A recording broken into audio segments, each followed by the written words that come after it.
Hello, everyone, and welcome to Rewinding Founders. Today, we're talking to Greg Dennis, the founder of Melengo. Greg, how are you doing? Good. I am the co-founder of Melengo. I actually have a partner. So yes, I am one of two. Okay, so before we even get started into what you're doing now, I'd love for you to share how did you even get into entrepreneurship and how did you arrive co-founding your company? Wow, that's a long story. I, I started down this pathway of government manufacturing when I was in sixth grade. At home economics class, you had two options. It was either bake cookies or sew a apron. And for some reason, I decided to sew an apron in the sixth grade. And I've been hooked ever since. I love to sew. I love to create. I love the screen print. Anything I could do with my hands and my brain and my creativity when it comes to apparel, I'm all for it. Sign me up. And Malengo came to Justin and I.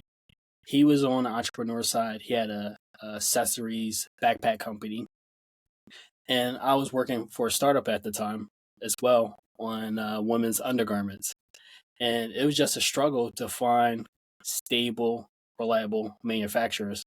So him and I connected, and we thought about streamlining the entire manufacturing process for apparel and just modernizing it a little bit, and also democratizing it, because fashion is a very elite game.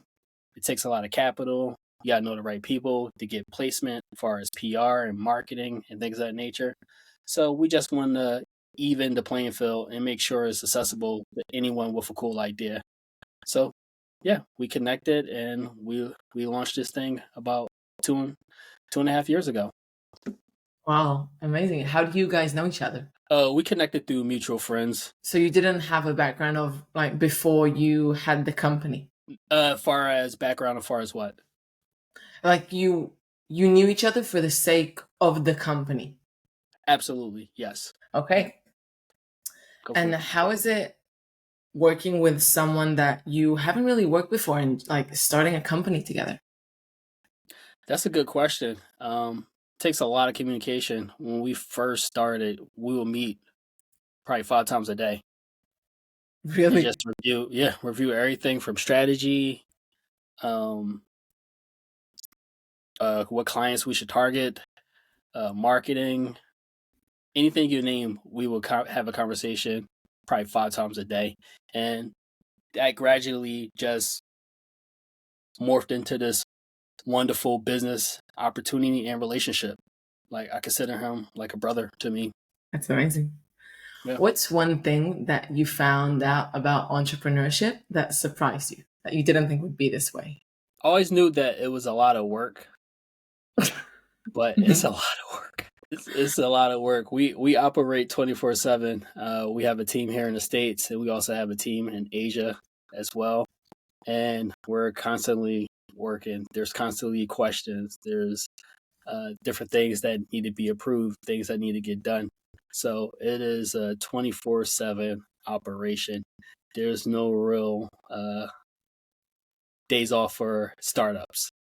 So if you are a co-founder and you're looking to get into space and you think you're just going to show up, put your idea on a piece of paper, and someone else execute it for you, it doesn't work like that. You got to get your hands dirty, and yeah, it's a lot of work. And when we first started working, we would pivot. We would pivot like the 5 times a day we talk would probably be 3 pivots. Give me an example, like where were you and then what were the stages? We pivot so many times that I'm pretty sure we went through probably at least 1,000 different economic models, marketing models, business models. But that's the beauty of being a tech co-founder, is that you could pivot so fast and test it and see how it works, react to it, adapt, adjust, and go again. So, And you kind of have to. yeah, you definitely are forced to. The pivots, I'm just trying to think of some of the pivots that we had. Let's keep talking. It might come to me, but we used to have the Okay. slogan, "The pivot is real." Wow, that's so funny. That's one of my Yeah. questions actually. If you started with the original idea that you're doing now, or did you pivot along the way? So it sounds like you've had many different points of different idea, slightly. Yeah, definitely. We always knew that we wanted to be in the apparel space, and then we started throwing out ideas like, "Oh, how about we add on marketing? Oh, how about we add on sales and distribution? Oh, how about we add on?" And then you're like, "No, let's just focus." And then you're like, "Oh, let's add this service. Let's add finance. Let's add this. Let's add that. Let's make it like a one-stop shop." And then something doesn't go the right way, then you're like, "All right, let's dial back and just focus on our core business." Because it's not like you're trying to chase headlines. You're just trying to figure out product market fit. And until you find product market fit, you have to try multiple different ways to get there. So It sounds like a you can't be a stop sign. You got to be flexible and humble enough to accept new ideas. cool. It sounds like it's like a common founder struggle of you start with something and then you start like, well, actually, it can also be this and this and this and this and this and this. It's like, no. It could be that one thing, especially in the No, for beginning, sure. at least in the beginning. And I think like accelerators, they want you to be all these things, these business accelerators, they want you to be all these things. And then you're like, no, that's not us. And you have to have that confidence to be like, no, we're gonna stick to our guns here. We're just gonna focus. We're gonna put our heads down. We're gonna focus down this direction. And there's a lot of no's. We heard a lot of no's before we heard yeses. Do you like how long did it take from thinking, this is something that I'm thinking of doing, this is interesting, to actually like, okay, we're starting a company, we're in it full time, this is what we're doing? 2 or 3 months in, we both looked at each other and was like, hey, if we're gonna do this, we need to do this.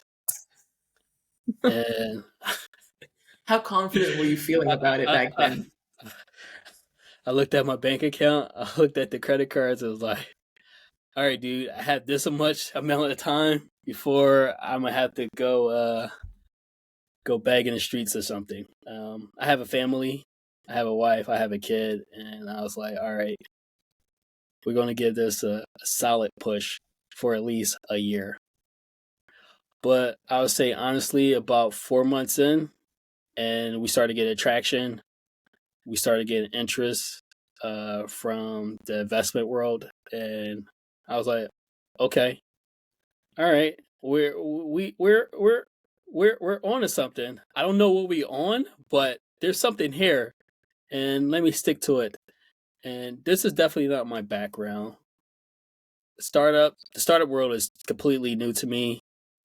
I sat in probably hundreds and dozens of investment calls with potential investors, and they ask me questions, and I'm like, let me look that up.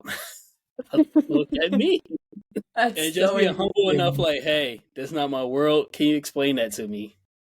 And they'd be like, hey, oh, this is what I'm talking about. Then you're like, okay, all right, well, this is how I will approach it, things of that nature. But definitely a learning experience. But I would say definitely probably 2 or 3 months in, I was like, okay, this is worth maxing out all the credit cards for. This, if we're gonna go for it, we're gonna go for it. Perfect. Huge sacrifice, huge sacrifice. Not only just financially, but time. Right? You take away time from your family. There's extended family that's out of state that you used to talk to at least once a week. Now you're lucky to talk to them at least once a quarter. Then there's holidays. Sometimes you have to work on certain holidays because of influx of business. Or there's some soccer games sometimes you have to miss due to meetings. It's not easy. I remember listening to a few podcasts of successful entrepreneurs or founders that were able to exit, and they were like, their health, their sleep, their personal relationships were like crap for 9 years, and I was like, can I do this for 9 years? Can I live like this for 9 years? But sincerely, we love this. We love this space. We love the opportunity, and we're just very humble on the space we are able to operate in and all the resources and support we receive. Very humbling. Amazing. When did you start calling yourself a founder? Like, when were you feeling, yeah, I'm a founder, co-founder? Good question. When did I start feeling that feeling? I think when we start interacting with our buyers and potential partners, business partners, that's when we had to come up with official titles. We're not big on titles, like we, but for investment purposes, you have to come up with titles and things of that nature. So I think we had to come up with a title that like, because really we do everything. Like we take out the trash, we mop the floors, we clean the bathroom, we take meetings, we do it all. So there's no if I had actual title, it would be like 3 pages long. So we do whatever it takes. So we're not really big on titles, but that's when we had to start using official titles when we had to interact with potential customers, buyers, and definitely investors. Cool. I was talking to a founder a few days ago, and I asked her what is one thing she would say to like, or to people who are looking into entrepreneurship. And what she said was, you can't think that anything is beyond you. Like, you're going to be copy pasting things manually. You're going to be cleaning. You're going to be doing customer support all day long, and then taking investor calls, and then just like everything together. And that totally relates to everything you say. Like, at this point, I am everything. And so interesting. Yeah, Do you feel like being a founder is definitely not sexy. It's definitely fun, but it's not like adventure? yeah, it's a fun adventure. One of my favorite shows actually before I got into space was Silicon Valley, and that was a very interesting show from an entertainment standpoint. And it's just like, oh, is that how people really? Yeah, is that how people view themselves? Is it that approach? But I, the conversations that I have with other co-founders recently and in the past is just the amount of talent that's out there is just amazing, and I'm glad they are co-founders and not, I guess, working for someone else. I'm glad they are sacrificing to get their ideas out there. So, was there anything like crazy or weird or just out of the ordinary that you did to get any client or investor? Wow. Yeah, I would say probably the craziest thing I was trying to get a meeting with a particular brand, and they was like, "Are you available this week?" And I was like, "Sure." They was like, "Great, come to the office this Friday." And for some reason, they thought I was based in LA because my co-founder is based in LA. And I remember calling my co-founder, and I was like, "This is like on like a Tuesday." And I remember talking to my co-founder, Justin, like, "Hey, what should we do?" And he was like, "Yo, that side of the business is not my expertise, so I can't show up for us. And this is a big client. This is a big opportunity. So whatever we got to do for you to make it to that meeting, let's do it." So yeah, booked a day trip to LA to meet with a potential client, and yeah, was able to make that happen and turn into a successful partnership. Cool. Really cool. Yeah, Do you think the startup journey affected your personality? Like the way you were before versus the way you are now? definitely. You learn and grow so fast within a day. Like there's always new technologies, new systems, new frameworks, different point of views, and you're surrounded by so many smart individuals and talented and creative people that, yeah, you definitely grew up quick. Especially coming from the corporate world. In corporate, sometimes you work within a silo, So your responsibility is just this small task that's a part of the overall goal and vision. However, in the startup world, it's like, yeah, you focus on that one task, you focus on the grand vision and everything to get to that grand vision. So, absolutely, your capacity is 10x like overnight. You thought you could do like this one thing. Now you got to figure out how to do 1,000 things very well, quickly, Very quickly. very quickly, like fast, like overnight, quickly. How do you balance between actually getting work done on the company and the whole more networky side, meeting people, learning about the industry, and just like creating connections in that space? That's a good question. Like we talk about it a lot. Like, should we go to these networking events or should we go to these dinners and industry parties and things of that nature? And we both came to the conclusion like that is not us.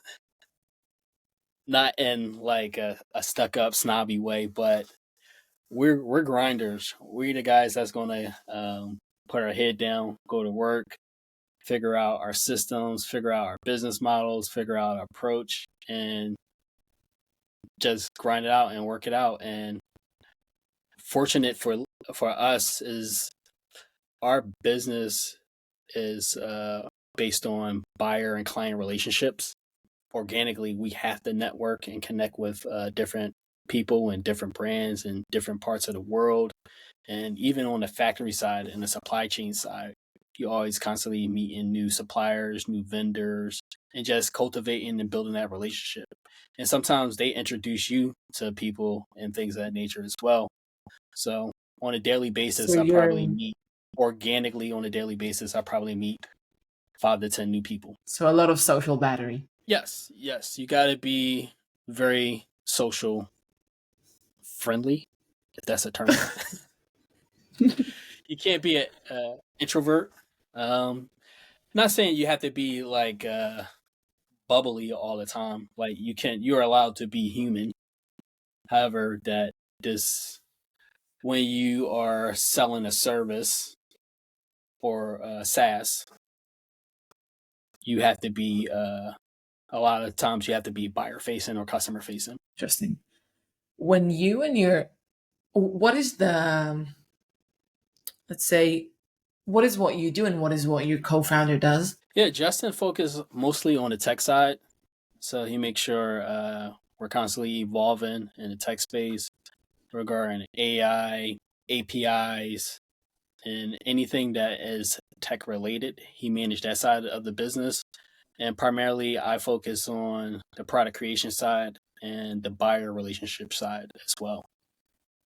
Interesting. And when you started working together, did you have any challenges in really communication or the way you saw the product progressing? And how did that change and evolve over time? That's a good question. I trusted him on the tech side because that's his domain, and he showed expertise in that space early on. So I was like, "Oh, you got it. That's yours." Uh, for me, he understood my experience and my relationships in this industry. So he was like, dude, please run the ball, take it to the end zone. You got that side of the ball, you got that side of the business. I'm just going to stay over here, focus on this, and we're going to come in the middle and focus on business strategy. So we established that early on when we decided to focus on Melengo and create it and build it to where it is today. One of the big struggles that people have when they want to start something new is really finding someone to do it with that can have the same vision and also they connect to and can work with. And you say that you met through mutual friends. So Correct. were you looking for someone to start a company with, or was it more like, I met this guy and now we seeing that it's going somewhere? No, it was a great question. So I was always had an itch to start a business because it's like the thing to do. It's fun. It's fun to start a business. I want to start a No, business. yeah. Tomorrow I just want to start a company. That's what I want to do. I always knew I wanted to start a business, and I always knew that I wanted to play into the tech space. To the point I got a certificate from Purdue for data science. So learning R programming, Python, and just going from the fashion industry and learning coding was a curve. There's definitely a curve. There was definitely a curve. And I knew that I understood it, but it was great. It would be better to partner up with someone that lives it every day. And if you put your intentions out there, one day that person will come knocking. But definitely during, I would say COVID, that's when I started taking a different look at tech and how tech could definitely influence the fashion industry. Because when Justin would sit through these meetings and he'll text me, he's like, dude, this is like the Stone Ages. I was like, yes. He's like, why do they work like this? And I was like, you don't give these guys credit. This is how the industry works. It's very behind. Nothing is automated. It's all manual. It's very manual and it's very traditional. And this is Could the you way explain people. more? Like, how does that work? Let me think of a good example. It could be looking at far as calendars and having a calendar and working with creators that enjoy creating on a very fluid calendar. And you try to put them on a calendar, and it's like, no, no, no, no, no, no, no.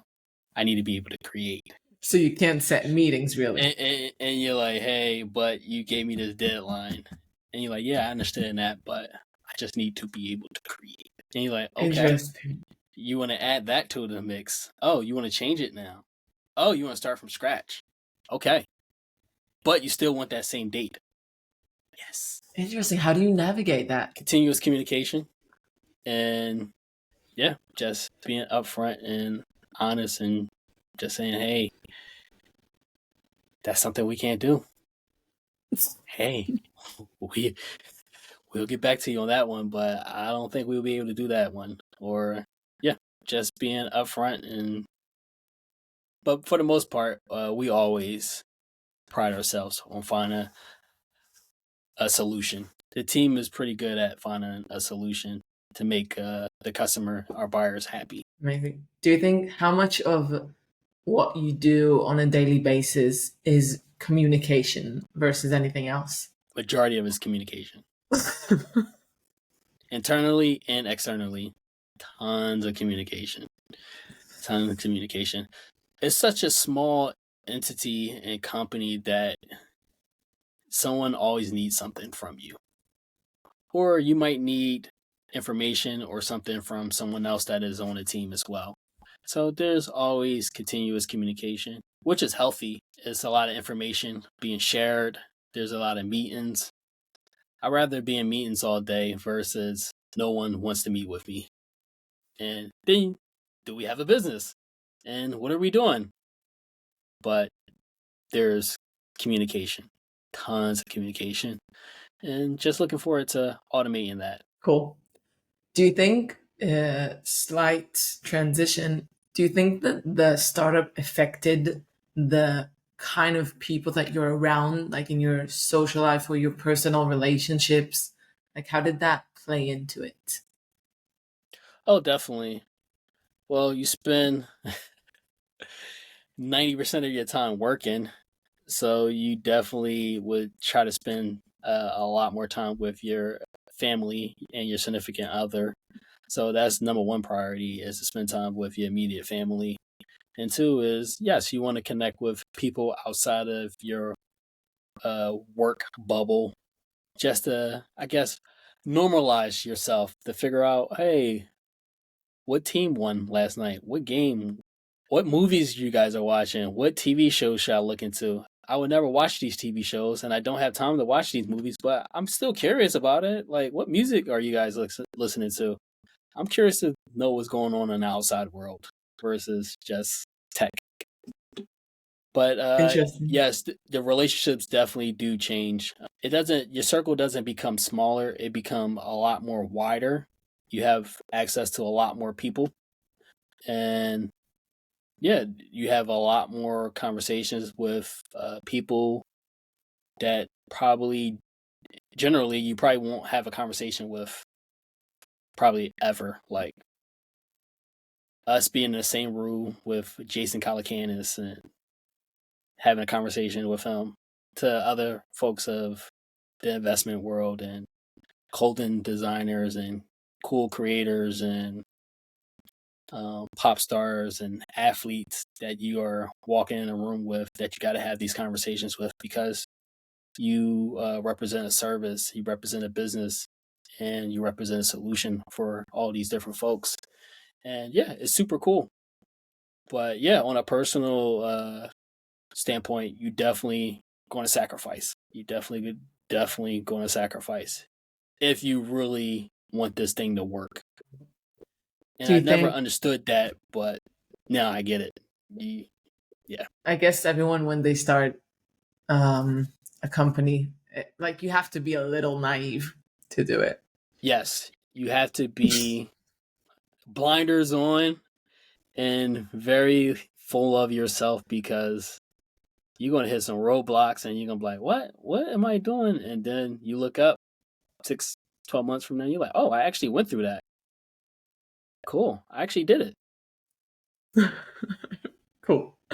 Was there any like moment or moments where it might be something small, but to you it felt like, wow, now I know that we're in the right direction? Like a small win that you had along the way? I would say probably 3 months of going full time. Within 3 months of going full time, we receive our initial investment. It was a pre seed, and it was enough to be like, okay, all right, let's focus. There's something here. We're in. Yeah, this this was just it was just a flashlight. It was just like a little flashlight. Like, keep going. There's something down that hallway. Just keep going. And yeah, 3 months in, we were like, okay, there's something to this. Let's let's see this thing through. So cool. And how did that play out? Like, how did you meet the person? Is it Jason that did this? Yes. How did you even Yeah. get to meet? Like, how did that play We, out? yeah, we joined Founder University Accelerator. We joined the cohort in April of last year, and then we started getting traction and started generating revenue during the accelerator. And midway in this accelerator, we got invited to the accelerator, the launch accelerator, which is one step up above the Founder University accelerator. And we got invited to that accelerator midway through the Founder University accelerator. And it was like, should we drop out of Founder University and just focus on launch? And then we was like, nah, let's finish out Founder University. So many good nuggets there. And yeah, um, that gave us a lot of momentum. Interesting. And then how did you, would you say that the reason that you guys got invested in was the fact that you did start making revenue? Or was it like, what changed from before to when it happened? Was it just the fact that you weren't trying before to get an investment? We was having conversations, and you would take meetings just to learn about what they're looking for and things of that nature, to understand where you fall at in the overall market if they were to give you an investment, and to understand, what parameters and points that they're looking to when they looking to invest into a company and an entity. So yeah, you definitely take those calls, and you definitely learn a lot through those calls, meeting with potential investors. And sometimes you learn that, hey, I'm gonna try to do this as long as I possible as I can without an investment until I hit a wall. But fortunately, we got support early on, and that was definitely a blessing. Yeah, that could definitely, I would say, deter you a little bit if you don't have, if you're not doing something that you're passionate about and something that you generally are interested in. If you don't have that anointment from an investor, that could probably destroy you. Like we applied to a few accelerators that we was for sure thinking that, hey, this is a easy shoe in for us, and we definitely turned down some accelerators to focus on growing the business. But definitely revenue and achieving revenue early on and focusing on revenue early on and that product market fit early on made the conversations with investors a lot smoother. What would you say to anyone who's interested in being a founder and is like thinking how they should look at this? Like in terms of what are the things they should expect emotionally, I would say, like throughout the journey. You definitely have to have thick skin because you constantly solving problems. And yeah, you would definitely push yourself physically, mentally, emotionally. You in for definitely a marathon. So definitely have some endurance. Make sure this is a space that you're interested in because it definitely show in the work and the output, and yeah, and the overall conversations that you have with people as well. Cool. Therefore, What do you think? you make sure this is something that you really, really want to do. What do you think is one trait that you have to have as an entrepreneur? That's a good question because I'm an outsider um, when it comes to the Silicon Valley or Bay Area. I don't come from that space or world. And traditionally, I'm pretty sure there's a type that they are looking for or personality trait that they are looking for. So hopefully, as more people gravitate towards tech and build smaller companies, that I won't call it a facade, that perspective or ideal of what entrepreneur or co-founder should be would disappear or um, don't exist or not as prevalent as it is now. But yeah, I would say just be truthful to yourself. I probably couldn't fit in a Silicon Valley box if I tried to. So just be true to yourself and stick to your idea and put an honest effort into it. And you're definitely going to make some mistakes. You're definitely going to hit your head a few times, but that's a part of the game. That's a part of learning and overall experience. Is there any piece of um, like advice that you've heard people who are starting out as entrepreneurs getting, but now that you're in the game a bit longer, you can say that you don't agree with? Wow. Wow, you're going for it. Some advice.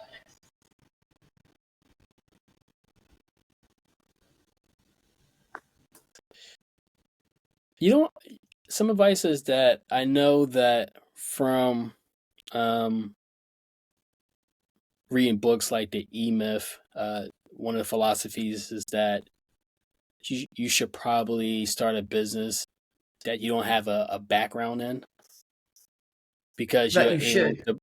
You shouldn't. Oh well, you should start a business that you don't have a background in because you're able to bring a fresh perspective to it, and it's not like you're not going to take a traditional route. But I think there's definitely pros and cons to that, and there's definitely a balance to that.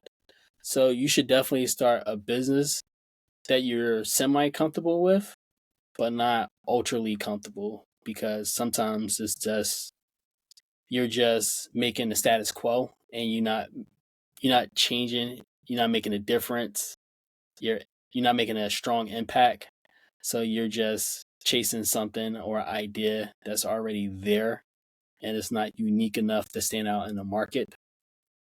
And yeah, we come across that a lot, especially on a creative side, that everyone's kind of chasing the same aesthetic or same business model. And we have an honest conversation with those folks and say, hey, this is the fifth pickleball conversation I had today. Maybe you should probably try a different approach to this market segment. I know it's hot. I enjoy pickleball as well, but this is probably the fifth pickleball idea that I heard today. So, what's going to set this thing apart? We do want to make this for you, but we want you to be successful at the same time. So, how should we approach this in a unique, clever idea and way? Interesting.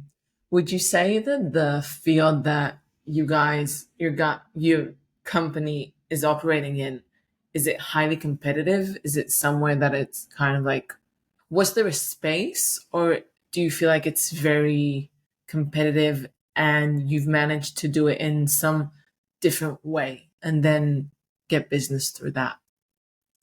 Yeah, it's definitely very competitive.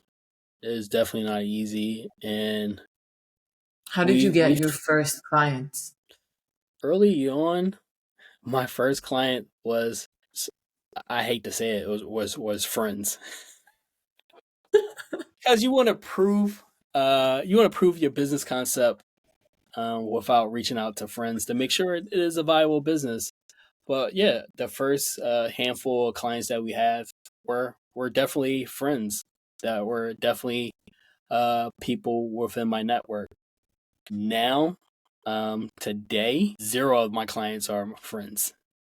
I probably know, Really yeah, personally, I know 0% of them. And interesting. that means it's a sign of a good business. You are able to conduct business with complete strangers, and people don't feel guilty of not supporting you. You're like, hey, you like chasing your friends through email or phone, like, hey, you're not replying to my email. I just saw you. I just saw you. We just had coffee. Reply to this email. Thank That's God I don't hilarious. have to rely on friendships to survive in this space. Nice.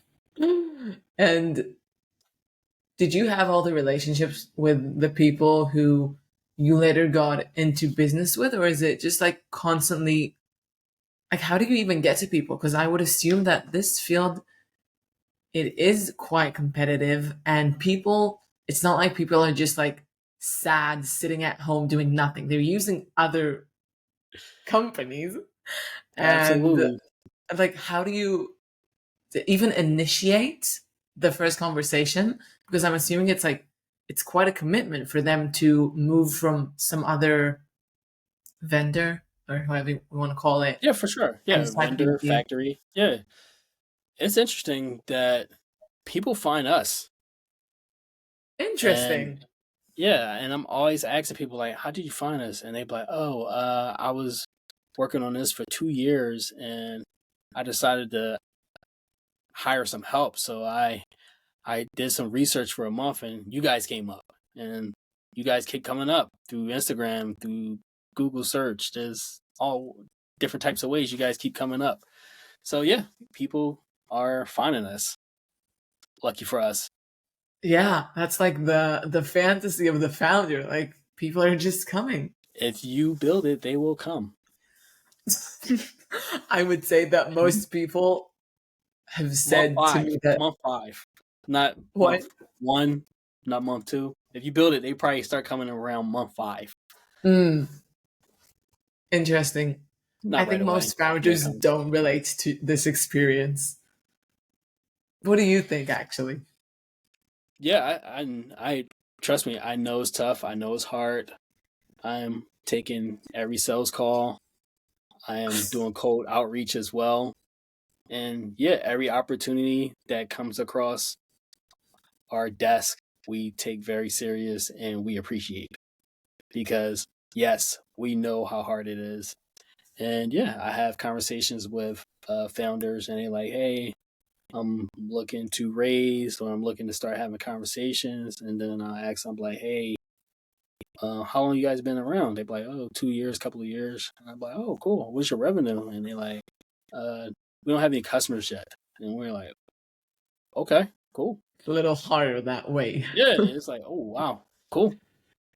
Yeah. Yeah, yeah. But I think sometimes human What was beings, we could your, be what is the perfectionists. honest thing?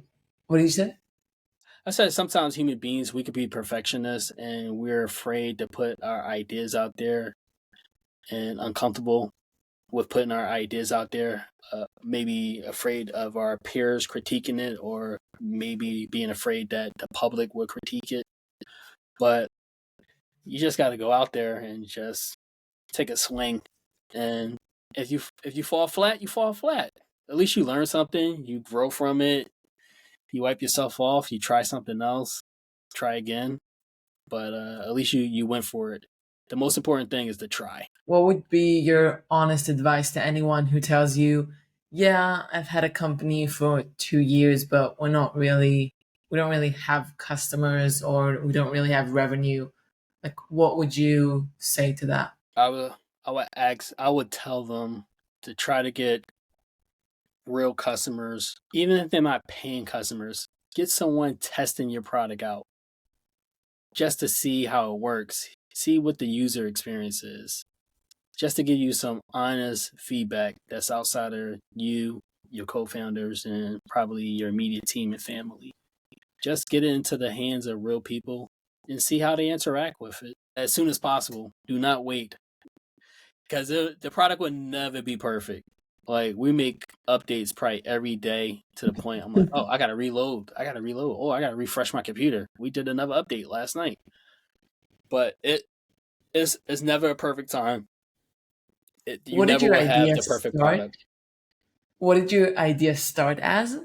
And what is it now? We started out as a self-managed marketplace, and now we are a full managed marketplace, meaning that we manage the process from beginning to end, because we found that people come to us for the white glove service. So they basically are partnering with us and leveraging us for operational excellence, so they can focus on marketing and sales. They don't want to manage supply chains. They don't want to manage logistics. They don't want to manage the non-sexy aspect of the business. So the best way to do that is leverage Melengo and focus on the marketing, sales, the photo shoots, the events, the networking events, the dinners, all the good stuff, and let Melengo focus on the operational side of the fence, which we enjoy. We enjoy the operational side. We enjoy optimizing supply chains and logistics and things of that nature. That's our strong suit.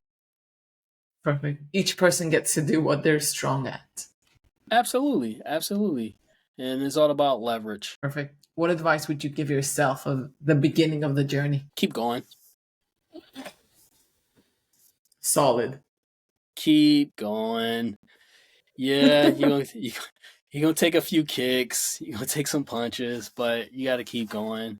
You're gonna hear some no's. You're gonna hear like, "What? What are you doing? Why? What is that?" How do you deal with that? With the constant rejection that honestly all founders have to face, and I find that like different people react to it differently, but Mm-hmm. it seems like you're quite chill about it. Like, yeah, I get no's. Like, Well, you got to have a vision. You got to have a vision. You have to believe in that vision, and yeah, you got to see the world through a different lens.